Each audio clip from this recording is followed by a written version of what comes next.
Ei, me fala uma coisa, o que é mais poderoso, a oração ou o jejum? Como que eu faço para que Deus ouça e responda às minhas orações? Existe uma forma correta de eu jejuar e obter uma resposta de Deus? Essas e outras questões serão respondidas nesta videoaula, então não percam!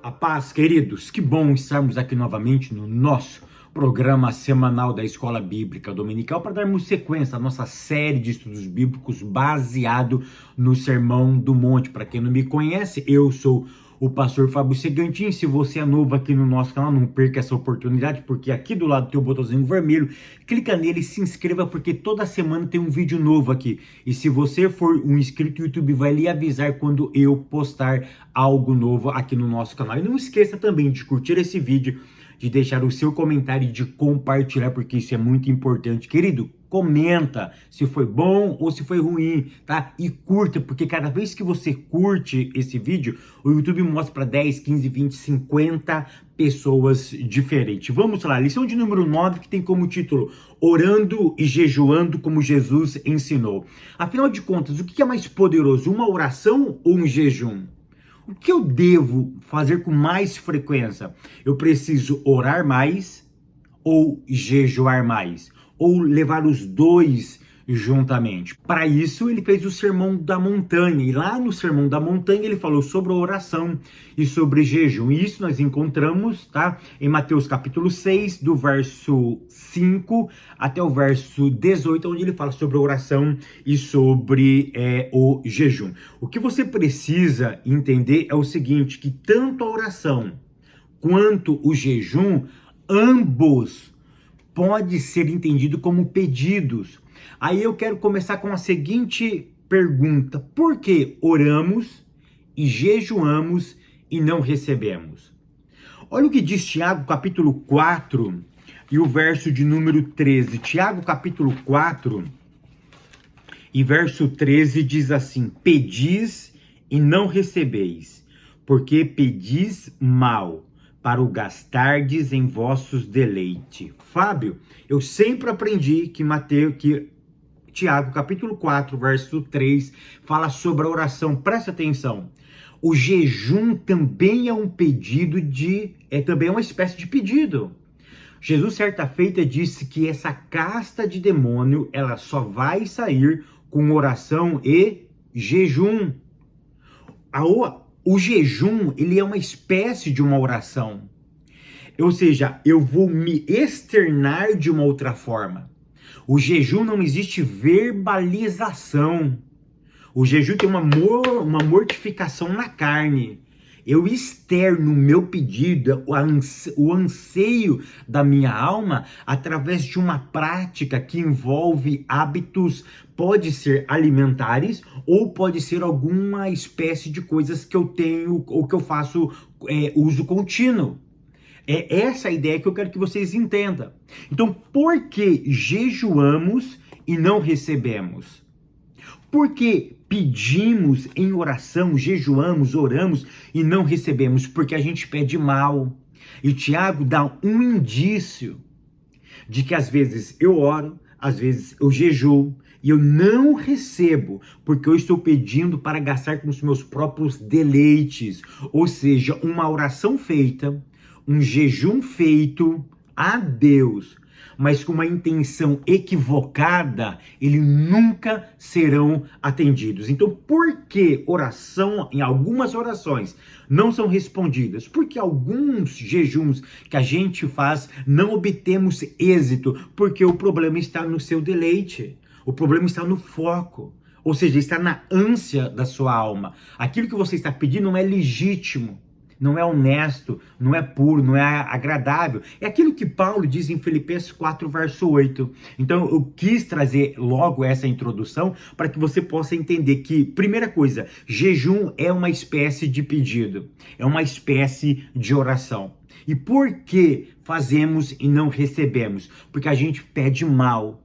E por que pedimos mal? Para gastar conosco mesmo. Então, vocês precisam entender o seguinte, que ambos, oração e jejum existe um modelo, existe um padrão para que eu possa orar e para que eu possa jejuar. Tópico primeiro, a oração é um diálogo com o Pai. Ponto 1, a natureza da oração. É muito interessante nós entendermos que a oração não é um monólogo, não é só uma pessoa falando, é um diálogo, é aonde pessoas estão conversando. Ou seja, então, aonde eu falo, Deus fala, eu falo e Deus fala.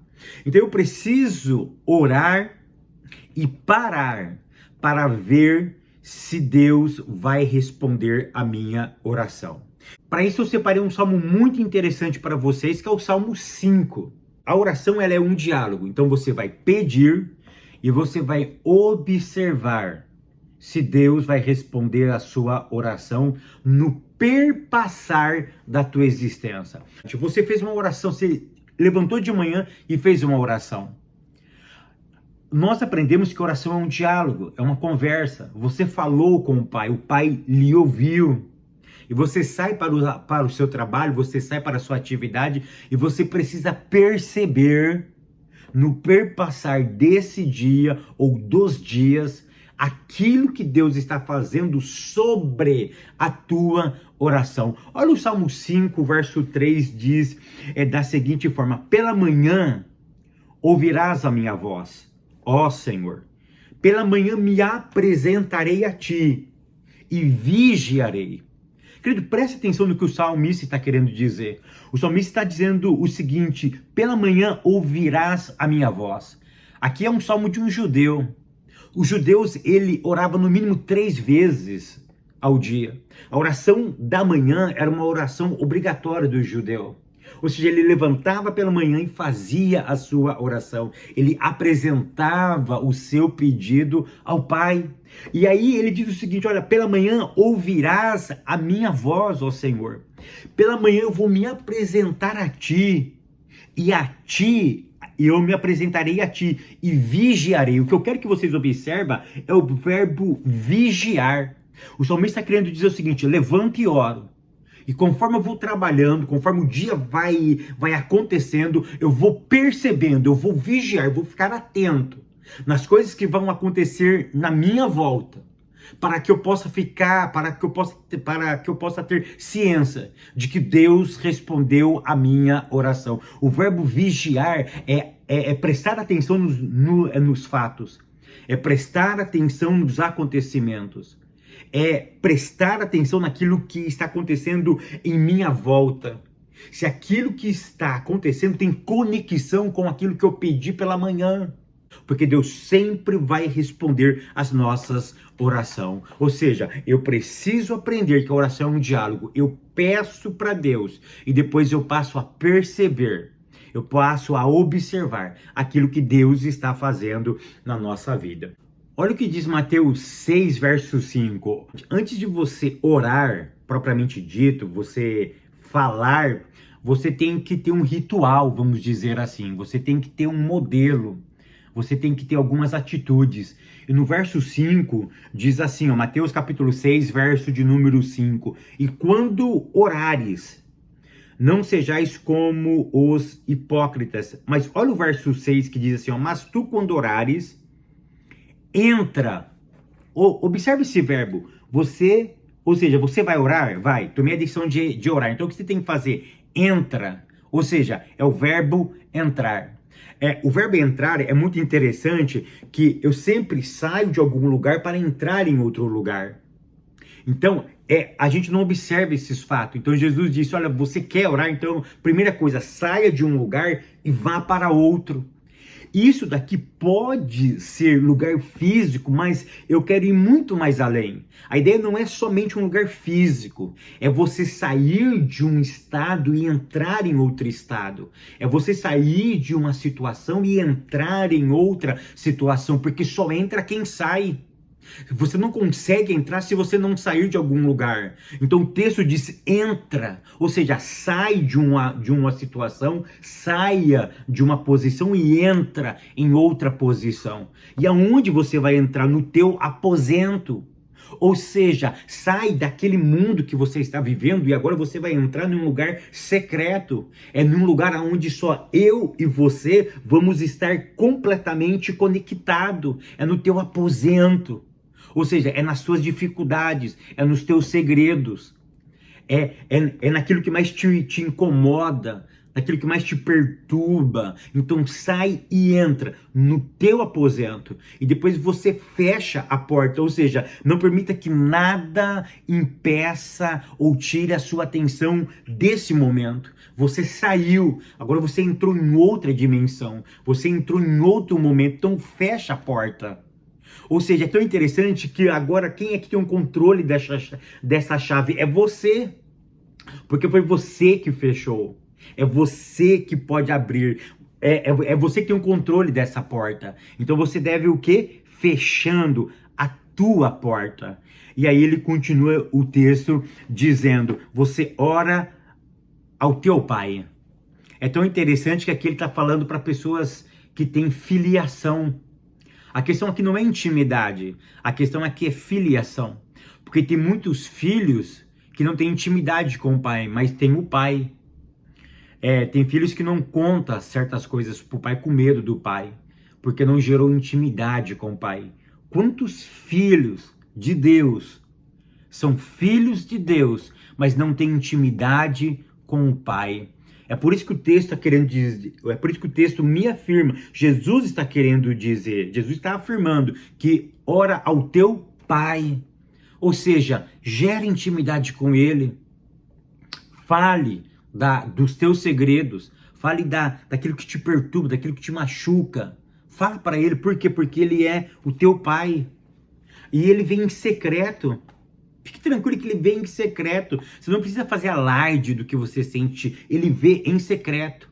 E esse Deus que vê em secreto, ele vai te recompensar.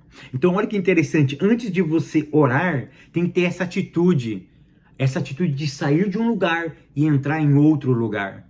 E ter a certeza que você já é filho. A única coisa que falta para muitos filhos é gerar intimidade. Ponto 2. Como que os homens de Deus viam a oração? Você precisa entender o seguinte, que todos os homens de Deus, na Bíblia Sagrada, via a oração como um veículo indispensável para a sua sobrevivência. Aqui eu quero que vocês entendam o seguinte, antes de falar sobre homens, na verdade eu não vou falar sobre homens que oraram porque vocês já sabem. Eu quero mostrar para vocês que a oração é antes da queda. Você sabia que a oração já era feita antes da queda? Antes de Adão pecar, já existia a oração. Fábio, mas a oração não é por causa do pecado? Quem que disse? Quem é que te ensinou isso? Isso foi uma grande besteira que te contaram. A oração já existia antes do pecado. Deixa eu te falar uma coisa. Gênesis capítulo 3, verso 8. A Bíblia diz que depois do pecado, o que aconteceu? Adão peca hoje. O que a Bíblia diz no verso 8? Que na viração do dia, Deus veio conversar com quem? Com Adão. Ou seja, isso já era uma prática corriqueira. Deus sempre vinha na viração do dia conversar com Adão. A minha pergunta é, inclusive eu comecei a escrever um livro sobre isso, eu acho que eu já escrevi umas 30 páginas sobre isso daí, depois eu dei uma paradinha, eu preciso retomá-lo, né? O link do meu livro está aqui embaixo, tá bom? Se você ainda não adquiriu, tá? O livro é Modelando o Caráter, o link está aqui embaixo. Dessa vez eu estou disponibilizando em e-book. Clica no link aqui, você vai para uma página muito legal, muito bacana, e lá você vai adquirir o livro Modelando o Caráter. E o curso de Introdução ao Hebraico Bíblico também está aqui embaixo o link. Então tem dois links aqui, um do livro e outro do curso, tá bom? Então olha que interessante, a Bíblia diz que na viração do dia Deus vinha conversar com Adão. E o que Deus conversava com Adão? O que Deus fazia lá? Ele falava sobre a novela? Ele falava sobre o time de futebol? O que Deus falava? Ele falava sobre os vizinhos? Falava sobre política? O que Deus falava com Adão? Presta atenção, essa conversa na viração do dia era uma espécie de oração. Porque a oração não é monólogo. A oração é o quê? A oração é um diálogo. Era Deus ensinando para Adão. Era Adão conversando com o Eterno. O Adão perguntava e Deus respondia. Adão questionava. E essa questão, esse questionamento, não era questionamento sobre pecado, não, porque Adão, ele precisava aprender algumas coisas. E ele tinha como um tutor ali, por quem? O próprio Deus.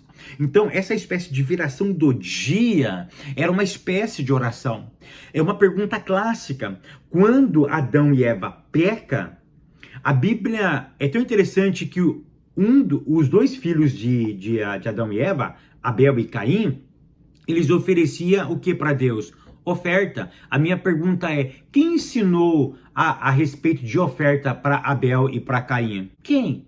Subentende-se teologicamente que já existia oferta antes da queda, mas essa oferta não era pelo pecado, era a oferta de gratidão por aquilo que Deus estava fazendo. Adão, no mais perfeito absoluto que ele era, ele tinha alguém que dominava, ele era criatura, ele não era criador, ele prestava conta para alguém que o fez de forma absoluta e que estava cuidando nos mínimos detalhes de sua vida.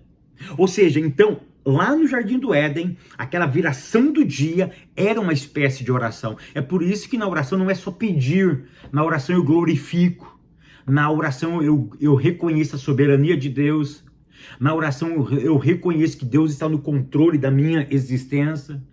Existe a oração de agradecimento, ou seja, a gratidão de ele fazer algo que eu não conseguia fazer, que eu era incapaz de fazer. Então eu preciso prestar atenção que com a entrada do pecado, a oração só mudou o quê? O jeito de fazer.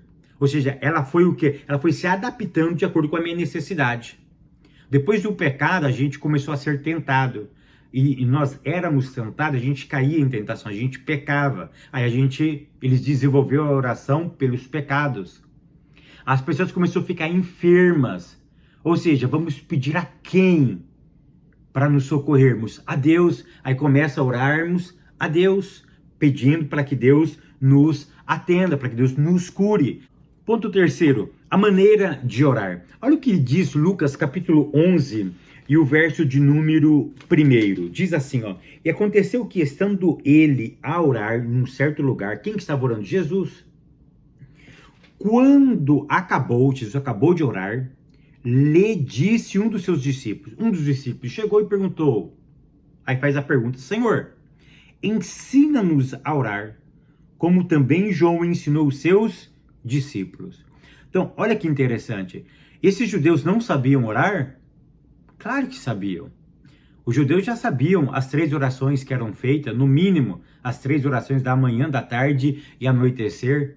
Eles já sabiam desse tipo de oração.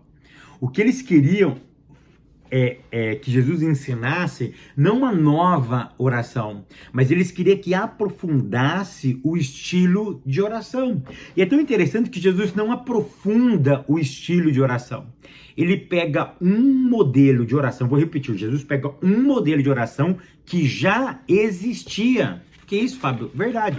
Jesus não cria a oração do Pai Nosso.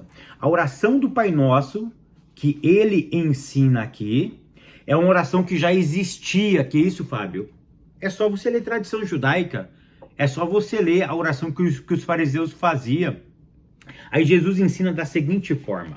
Olha como Jesus começa. Jesus diz o seguinte, né? Portanto, orareis assim: Pai nosso que estás nos céus. Essa oração ela já existia. Todo judeu que era da linha farisaica orava dessa forma. Todos os judeus fariseus, eles começavam orando Avinu Sheba Shammai It Kadash Shimcha. Pronto. Pai nosso que estás no céu. Eles começavam orando desse jeito. Pai nosso que estás no céu, santificado seja o teu nome. Então Jesus pega uma oração que já existia dos fariseus e ele vai desenvolvendo essa oração. Porque a oração de Jesus não é uma oração de repetição apenas, mas é um estilo de vida. Então, olha que interessante. Ele diz o seguinte: como que vocês devem orar? A oração é um estilo de vida. Pai nosso que estás no céu, santificado seja o teu nome. Ou seja, tenha Deus como seu pai. Deus agora, ele é o seu pai. E você deve glorificar o nome dele. E depois você tem que pedir para que o reino venha aqui.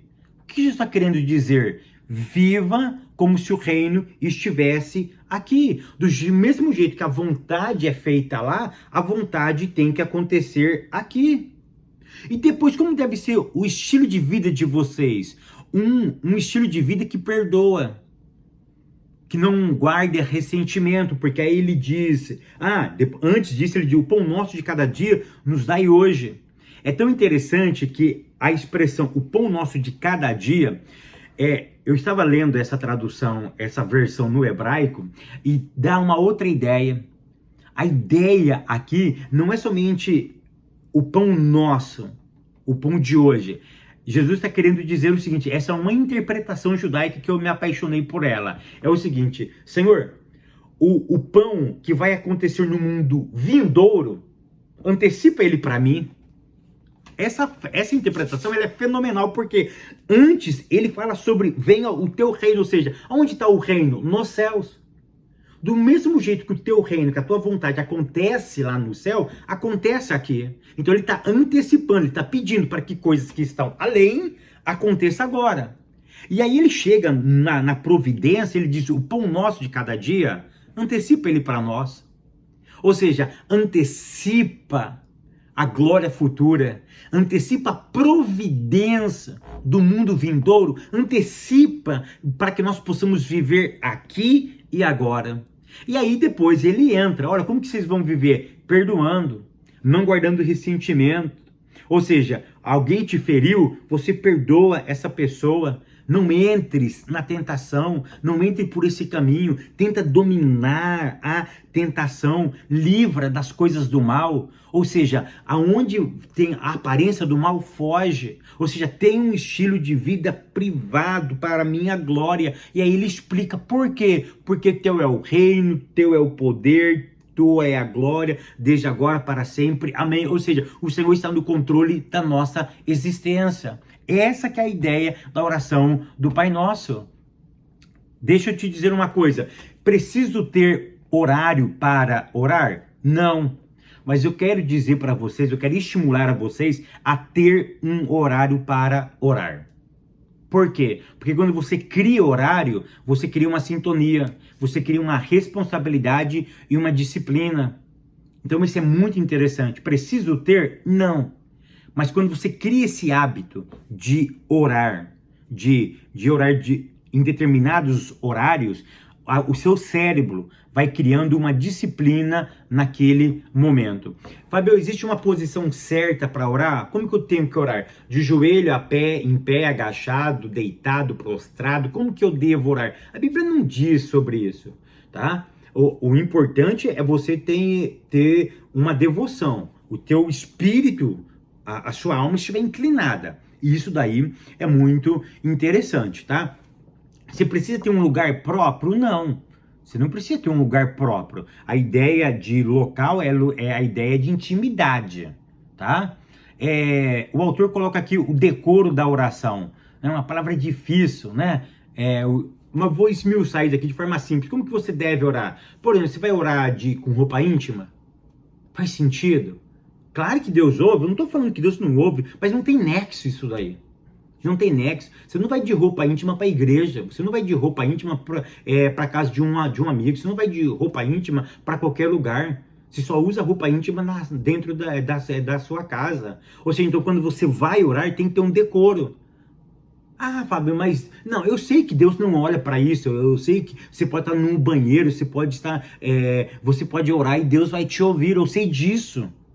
Tá? Mas quando você entra, quando você decide orar, você tem que ter um comportamento legal. Você tem que ter um comportamento interessante. Então, isso daí é uma boa prática. São boas práticas da nossa existência. Tópico segundo, a oração que Jesus nos ensinou. Ponto 1, Jesus não condenou a oração em público. Querido, Você pode orar em público? É claro que você pode. Se fosse assim, o pastor não chamava as pessoas para orar.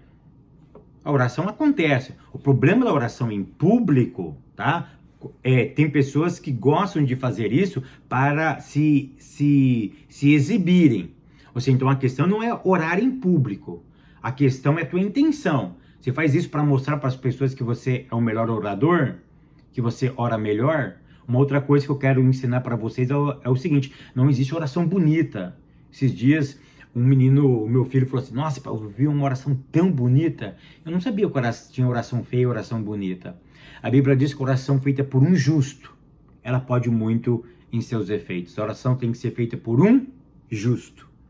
Ela pode muito em seus efeitos. Não é a oração de um perfeito, porque o perfeito não existe. É a oração de um justo. É de alguém que foi separado pelo Eterno. Ou seja, é alguém que tem uma disponibilidade para com Deus. Então não existe oração feia e oração bonita. O que existe é uma oração eficaz. A oração de um justo, ela pode muito em seus efeitos. Ponto 2. Jesus quer que sejamos discretos. Olha o que disse Mateus capítulo 6, verso 6. Mas tu, quando orares, entra no teu aposento, fecha a tua porta, ora teu pai em oculto, e o teu pai que vê secretamente te responderá. A ideia aqui não é ficar fazendo alarde de quantas vezes você ora por dia.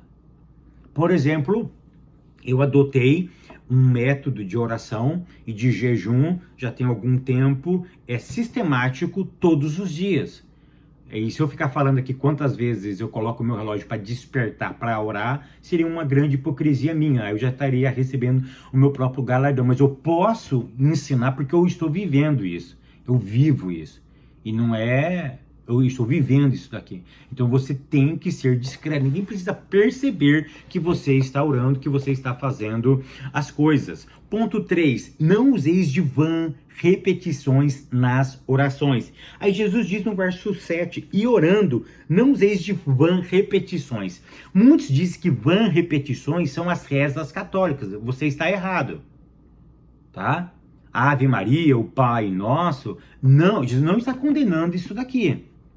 Porque os judeus, eles fazem reza, eles fazem oração repetida. Inclusive tem uma oração que o próprio Deus pediu. E Jesus fazia essa oração, que é a oração de Shema. Shema Israel Adonai, Elohim Adonai Errad. Ou seja, ele já fazia essa oração.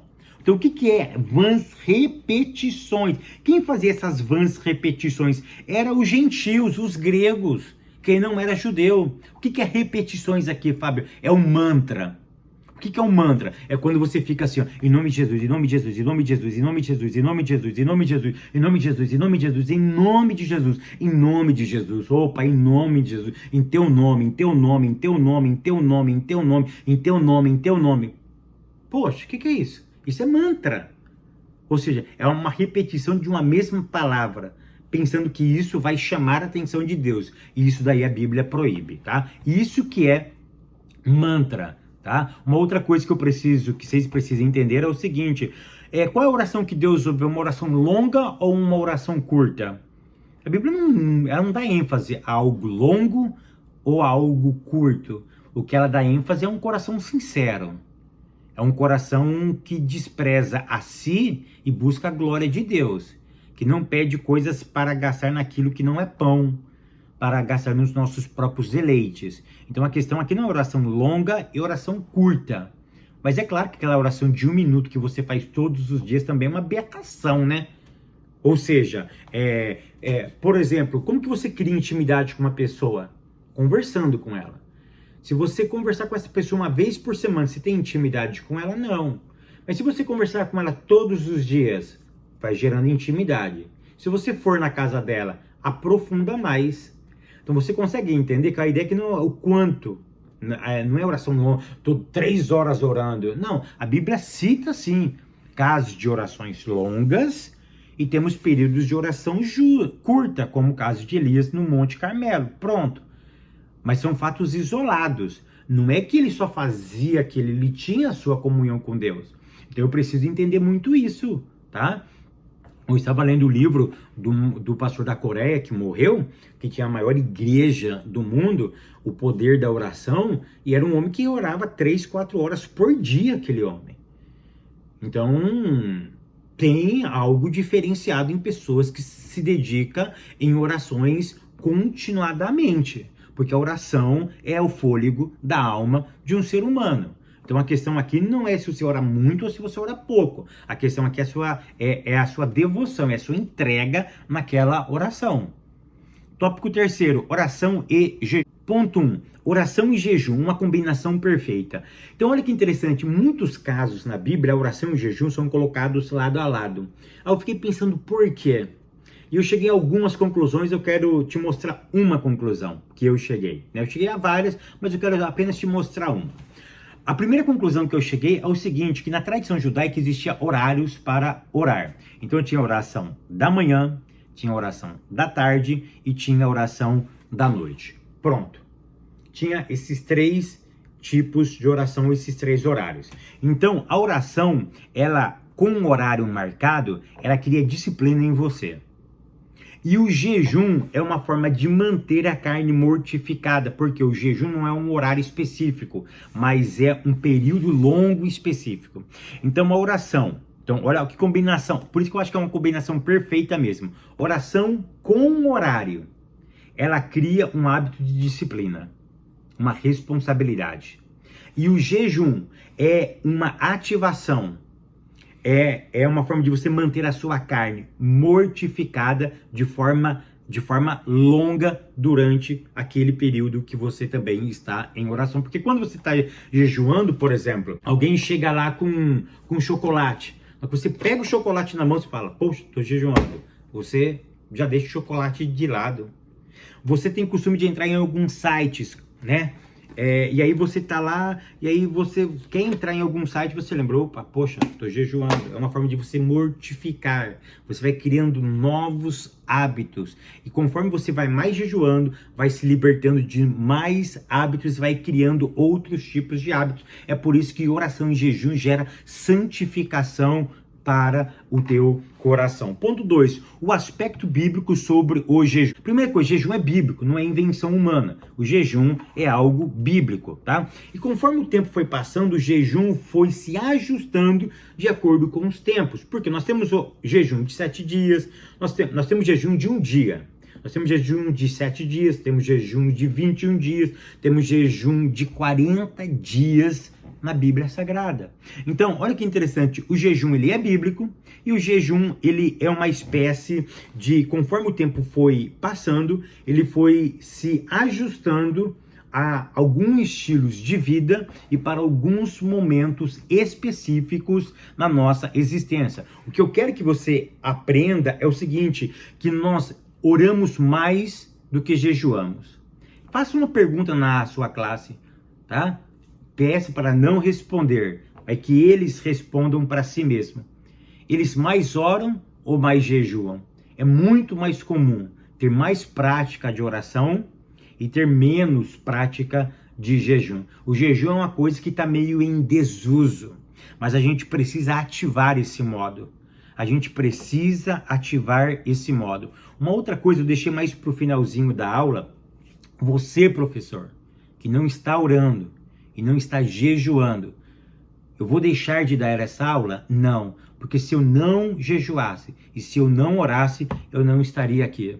Porque a gente tem que ter consciência daquilo que a gente está fazendo, ensinando para as outras pessoas. Então pensa e reflita sobre isso, tá? Eu não quero que você não vá para a sua classe, mas que você comece a desenvolver a partir dessa semana um hábito de orar, um hábito de jejuar com muito mais frequência, tá? Porque quando você faz isso, você vai mortificando a sua carne, você vai criando novos hábitos, hábitos bons para a glória de Deus. Ponto 3, o ensino de Jesus sobre o jejum. Então Jesus diz o seguinte, que o jejum, ele é bíblico, ele não deve ser demonstrado para as outras pessoas, porque se você demonstra para outra pessoa, você já recebeu o seu galardão. Você não deve ficar falando para todo mundo, mas dentro da sua casa, por exemplo, você tem que avisar sua esposa, seu filho que você está jejuando. Falar, ó, essa semana aqui o pai vai tirar para jejum, essa semana aqui o pai vai, a mãe ou o pai ou alguém vai jejuar aqui em casa. Então, por isso que vocês não ofereçam isso para mim, por isso que vocês não ofereçam aquilo para mim. Ou seja, vocês vão continuar com as suas vidas normais, vocês vão comer chocolate, vai tomar refrigerante, enfim, mas não fiquem insistindo, porque eu não vou pegar. O pai está jejuando, a mãe está jejuando. Então, dentro de casa tem que ter essa conversa, tem que ter esse diálogo, tá bom? Que a oração, querido, que a oração e o jejum possa estar no âmago da nossa vida e que nós possamos começar a desenvolver essa prática bíblica, honesta, justa e agradável, que faz bem para nossa alma, para o nosso coração e para nossa intimidade com Deus. A prática da oração e de jejum. Enquanto eu não continuo te abençoando, te guardando, te prosperando e até semana que vem, querendo Deus.